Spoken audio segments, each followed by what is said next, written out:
Assalamualaikum warahmatullahi wabarakatuh. Bagaimana kabarnya anak-anak? Alhamdulillah ya. Kita awali dulu pembelajaran kali ini dengan berdoa. Yang pertama, ta'awudz dulu, Al-Fatihah, terus doa mau belajar. Yuk. Abata. A'udzu billahi minasyaitonir rajim. Bismillahirrahmanirrahim. Alhamdulillahi rabbil alamin. Arrahmanirrahim. Malik yaumiddin. Iyyaka na'budu wa iyyaka nasta'in. Ihdinas siratal mustaqim. Siratal ladzina an'amta 'alaihim ghairil maghdubi 'alaihim waladdallin. Amin. Raditu billahi rabba wa bil islami dina wa bi muhammadin nabiyyan wa rasula. Rabbi zidni ilma warzuqni fahma. Amin. Dengan berdoa semoga kita diberi kelancaran dalam proses pembelajaran kali ini ya. Kemarin kita belajar tentang sejarah diturunkannya Al-Quran, pengertian Al-Quran dari berbagai dalil maupun para ahli. Terus ada juga bukti kebenaran diturunkannya Al-Quran. Dan sekarang kita belajar tentang isi pokok kandungan Al-Quran dan keistimewaan Al-Quran sebagai mukjizat. Yang pertama, ayo anak-anak kita semangat, kita berikan penuh perhatian kepada pembelajaran kali ini agar kita dapat mengambil hikmah dari pelajaran ini agar kita dapat mengaplikasikannya dalam kehidupan sehari-hari. Oke, yang pertama kita pelajari tentang isi pokok kandungan Al-Quran. Al-Quran itu ada 6 pokok kandungannya. Yang pertama itu akidah. Akidah itu berisi tentang kepercayaan, tentang keyakinan kita kepada Allah, malaikat, kitab-kitab, rasul, ada juga hari kiamat dan takdir. Keenam itu namanya rukun iman atau pokok-pokok kepercayaan. Terus pokok kandungan Al-Quran yang kedua yaitu ibadah. Ibadah itu mengajarkan kita cara beribadah, cara mengabdi kepada Allah Subhanahu wa taala. Kemudian yang ketiga yaitu muamalah, berisikan tentang hubungan manusia, hubungan sesama manusia, baik itu kepada teman, keluarga, tetangga ataupun kepada masyarakat. Kemudian yang keempat ada akhlakul karimah, yaitu akhlak atau budi pekerti yang mulia, yaitu berisi perilaku kepada sesama manusia atau kepada Allah sebagai pencipta kita. Terus pokok yang kelima yaitu tarikh. Tarikh itu berisi tentang sejarah atau kejadian yang telah lampau, sejarah kejadian umat terdahulu yang diambil pembelajarannya bagi kaum sesudahnya. Kemudian pokok kandungan yang keenam yaitu syariat, yaitu berisikan peraturan perundang-undangan yang secara menyeluruh itu berkaitan tentang akidah, ibadah, dan muamalah. Nah, itu ya keenam pokok kandungan Al-Quran. Ada akidah, ada ibadah, muamalah, terus akhlakul karimah, tarikh, dan syariat.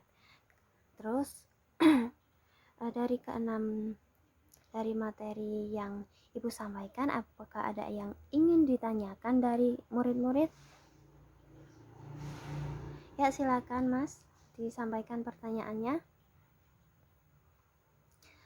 Ya, Bu, apakah dari keenam pokok kandungan Al-Quran itu, apakah semuanya itu ada di Al-Quran? Apakah Al-Quran itu semuanya ada keenam itu, Bu? Jawabannya, dari penelitian-penelitian yang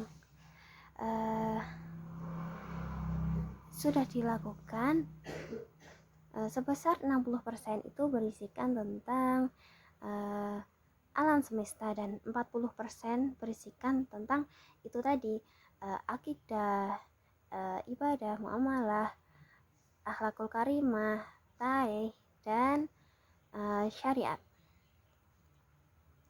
Apakah ada yang ingin ditanyakan lagi? Tidak ada ya? Oke, kalau gitu selanjutnya aktivitas selanjutnya yaitu diskusi berpasangan. Nah, diskusi ini dilakukan berpasangan antar teman sebangku. Mendiskusikan, memberikan pendapat, mencari kesimpulan apa itu keistimewaan dari Al-Quran dan apa hikmah diturunkannya Al-Quran. Kalian rundingkan bersama, walaupun ini tugas kelompok, kalian masing-masing dari kalian menuliskan hasil kesimpulannya di buku tugas masing-masing. Jadi walaupun tugas kelompok, buku tugas kalian tetap terisi ya, nanti dikumpulkan di meja. Sebelum itu nanti beberapa dari kalian akan ibu tunjuk untuk presentasi. Oke? Kalau ada yang ingin ditanyakan nanti silahkan tanyakan pada guru. Kalian cari jawabannya, cari keistimewaan dan hikmah dari Al-Quran tersebut dari berbagai sumber dulu. Nanti kalau kesulitan atau ada masalah, silahkan tanya ke guru. Silahkan dilanjutkan ya diskusinya. Oke, terima kasih semuanya. Beberapa dari kalian sudah presentasi ya. Ibu akan sedikit menyampaikan kesimpulan sebelum kita akhiri pembelajaran kali ini. Jadi keistimewaan Al-Quran itu dari yang pertama, dari segi keasliannya.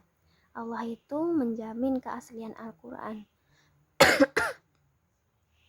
Dalam firman Allah, Inna nahnu nazzalna dzikra wa inna lahu lahafizun. Sesungguhnya kamilah yang benar-benar menurunkan Al-Quran dan kamilah yang benar-benar memeliharanya. Hal itu dari ayat itu menegaskan bahwa Al-Quran benar-benar menjamin akan keaslian dari isi maupun dari tulisannya. Kemudian yang kedua yaitu dari segi isi kandungannya. Al-Quran itu berisikan penyelesaian atas semua problematika kehidupan manusia, bukan hanya untuk umat muslim tapi juga untuk umat non-muslim.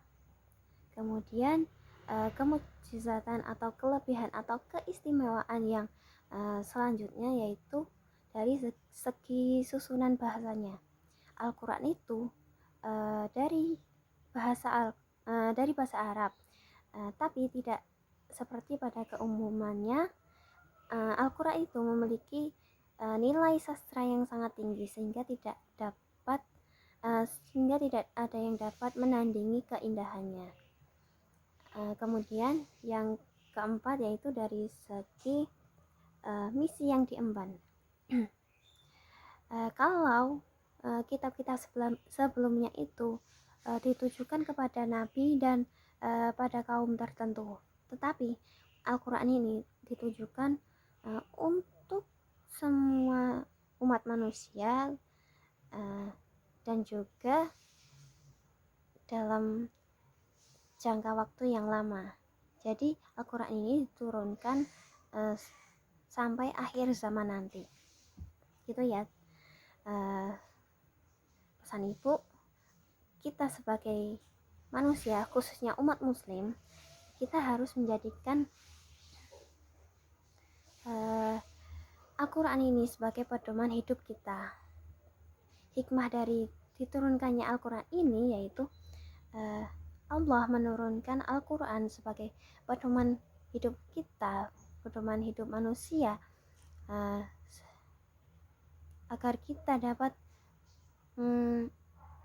berjalan di jalan yang benar dan kita dapat meraih kebahagiaan di dunia maupun di akhirat. Itu ya teman-teman. Sudah ya, kita akan akhiri pembelajaran kali ini. Sebelum itu ada yang ingin ditanyakan lagi? Sudah ya, sudah, kita akhiri, kita tutup dulu, kita berdoa dulu. Semoga apa yang kita pelajari hari ini dapat bermanfaat untuk hari ini, hari esok, dan seterusnya, dan juga dapat bermanfaat untuk orang lain. Oke, kita tutup dengan kafaratul majelis dan hamdalah bersama-sama. Subhanakallahumma wa bihamdika asyhadu an la ilaha illa anta astaghfiruka wa atubu ilaih. Alhamdulillahi rabbil alamin. Terima kasih ya teman-teman semuanya, anak-anak semuanya. Ibu tutup dulu. Terima kasih atas perhatiannya. Terus semangat belajar, jangan pantang menyerah. Billahi taufik wal hidayah. Wassalamualaikum warahmatullahi wabarakatuh.